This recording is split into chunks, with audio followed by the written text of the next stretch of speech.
Selamat malam Bapak Ibu yang dikasihi Tuhan. Malam hari ini kita berjumpa kembali di dalam program My Way, satu program renungan singkat yang akan memberkati kehidupan kita, khususnya pengetahuan tentang firman Tuhan yang akan memberkati tubuh rohani kita untuk terus bertambah dewasa dalam Tuhan dan menjadi berkat buat sekeliling kita. Dan malam hari ini ada satu tema yang menarik yang akan saya bahas, yaitu berjudul orang-orang yang berdalih. Nah, di dalam kebenaran firman Tuhan ada satu kisah cerita yang juga bisa dikatakan satu perumpamaan tentang kerajaan surga yang ditulis dalam Lukas 14 ayat 15 sampai 24. Saya akan bacakan secara cepat. Lukas 14 ayat 15 sampai 24. Mendengar itu berkatalah seorang dari tamu-tamu itu kepada Yesus, "Berbahagialah orang yang akan dijamu dalam kerajaan Allah." Ayat 16, tetapi Yesus berkata kepadanya, "Ada seorang mengadakan perjamuan besar dan ia mengundang banyak orang. Menjelang perjamuan itu dimulai, ia menyuruh hambanya mengatakan kepada para undangan, 'Marilah, sebab segala sesuatu sudah siap.' Tetapi mereka bersama-sama meminta maaf. Yang pertama berkata kepadanya, 'Aku telah membeli ladang dan aku harus melihatnya. Aku minta dimaafkan.' Yang lain berkata, 'Aku telah membeli 5 pasang lembu kebiri dan aku harus pergi mencobanya. Aku minta dimaafkan.' Yang lain lagi berkata, 'Aku baru kawin dan karena itu aku tidak dapat datang.' Maka kembalilah hamba itu dan menyampaikan semuanya itu kepada tuannya. Lalu murkalah tuan rumah itu dan berkata kepada hambanya, 'Pergilah dengan segera ke segala jalan dan lorong kota dan bawalah kemari orang-orang miskin dan orang-orang cacat dan orang-orang buta dan orang-orang lumpuh.' Kemudian hamba itu melaporkan, 'Tuan, apa yang Tuhan perintahkan itu sudah dilaksanakan.' Tetapi sekalipun demikian masih ada tempat. Lalu kata Tuan itu kepada hambanya, 'Pergilah ke semua jalan dan lintasan dan paksalah orang-orang yang ada di situ masuk, karena rumahku harus penuh. Sebab aku berkata kepadamu, tidak ada seorang pun dari orang-orang yang telah diundang ini akan menikmati jamuanku.'" Nah, melalui kebenaran firman Tuhan yang kita baca malam hari ini, ada beberapa poin yang ingin saya sampaikan. Karena ini berbicara tentang kerajaan surga, maka di ayat 16, kalau cerita ini menyatakan ada sebuah perjamuan besar, nah ini sering diartikan sebagai tentang hal kerajaan surga, di mana akan datang masa saat Tuhan Yesus datang untuk menjemput kembali orang-orang kudusnya. Dan hal ini pasti terjadi. Mari kita percaya tentang hal ini. Kita yakin bahwa keyakinan kita bahwa Yesus Kristus pasti akan datang kembali untuk menjemput kita. Dan di ayat 17 dikatakan ada undangan. Orang-orang yang diundangan berarti sebelumnya mereka sudah mendapat undangan. Jika mendapat undangan tentu adalah orang-orang yang dikenal atau mendapatkan privilege khusus, perhatian khusus dari yang mengundang. Dan ini sering diartikan sebagai bangsa Israel, yaitu umat pilihan Allah. Hanya orang-orang khusus saja sebetulnya yang mendapat undangan untuk masuk ke dalam kerajaan surga. Dan di ayat 18, di sini kita mulai melihat ada dalih-dalih yang diucapkan, yang diungkapkan dari beberapa pihak. Di mana yang pertama di ayat 18 itu dikatakan bahwa dia minta maaf karena sudah membeli ladang dan harus pergi melihatnya. Nah, di sini kita melihat yang menjadi prioritas dalam hidupnya adalah urusan ladangnya.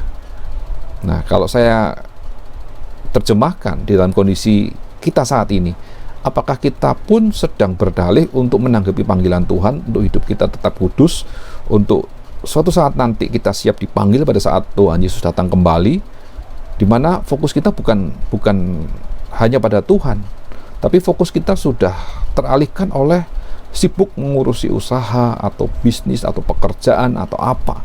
Ini salah satu dalih yang sering digunakan, yang sering diungkapkan oleh orang-orang yang ya kalau disuruh melayani Tuhan, mereka masih sibuk dengan urusan-urusan yang harus mereka kerjakan.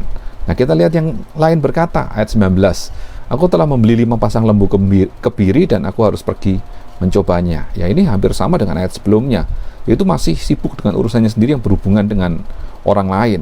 Mungkin sibuk dengan hobi-hobi yang terkait dengan komunitas, di mana komunitasnya itu justru sering mengajak dia keluar, sibuk dengan aktivitas yang lain, sehingga kesempatan untuk melayani Tuhan, kesempatan untuk beribadah, datang lebih dekat dengan Tuhan pun menjadi terabaikan. Lalu yang ketiga di ayat 20, yang lain lagi berkata, aku baru kawin dan karena itu aku tidak dapat datang. Ini kalau boleh saya katakan, ya ini adalah orang yang sibuk dengan dirinya sendiri atau keluarganya, ya. Dia lebih mementingkan dirinya sendiri atau keluarganya. Artinya dia belum siap untuk masuk ke dalam kerajaan surga. Nah, jangan sampai kita menjadi orang-orang yang di dalam kategori suka berdalih ini, ya. Kalau Tuhan sudah memberi kita kesempatan untuk hidup, mari kita belajar untuk memberikan hidup kita ini lebih setia, lebih sungguh-sungguh di dalam melayani Tuhan. Seperti lagu pujian, ada banyak kerja buat Tuhan Yesus, kalau mau, ya. Apa yang menjadi tugas bagi kita di bumi ini yang harus kita lakukan untuk memuliakan nama Tuhan itu masih banyak. Mari kita bersaksi, mari kita melayani Tuhan, mari kita berbuat dengan karunia dan talenta yang kita miliki, supaya nama Tuhan dikembangkan, nama Tuhan dimuliakan, nama Tuhan ditinggikan. Jangan sampai di ayat selanjutnya yang kita baca bahwa ada akhirnya yang diundang adalah orang miskin, orang cacat, orang buta, orang lumpuh. Di sini kita melihat adalah orang-orang yang memiliki banyak kekurangan atau kelemahan, yang membutuhkan pertolongan, bantuan, yang malah dipanggil oleh Yesus dan mereka bersedia datang karena mereka membutuhkan pertolongan dan mau menerima Yesus sebagai Tuhan dan Juru Selamatnya. Tetapi sebaliknya, kita yang sudah mendapat kekasih karunia, yang mengenal Yesus, bahkan sudah memahami arti keselamatan, kita menerima Yesus Kristus sebagai Tuhan dan Juru Selamat, tetapi hidup kita tidak memuliakan nama Tuhan. Lalu bagaimana tanggung jawab kita nanti di hadapan Tuhan? Di ayat 23, di situ semua orang yang ada dipaksa untuk masuk karena rumah Tuhan harus penuh. Jadi hati-hati, saya mau katakan kuota terbatas, artinya waktu Tuhan juga terbatas. Tidak lama lagi Tuhan Yesus akan datang. Mari kita melihat hidup kita sendiri, mari kembali kita introspeksi dan koreksi terhadap hidup kita. Apakah di dalam kita melayani pekerjaan Tuhan dan melayani Tuhan kita banyak berdalih, ataupun kesibukan-kesibukan kita yang rutin itu menjadi dalih kita untuk kita akhirnya lupa berdoa, jarang berkomunikasi dengan Tuhan, jarang mengucap syukur, jarang memuji Tuhan, atau bahkan jarang ibadah, jarang persekutuan.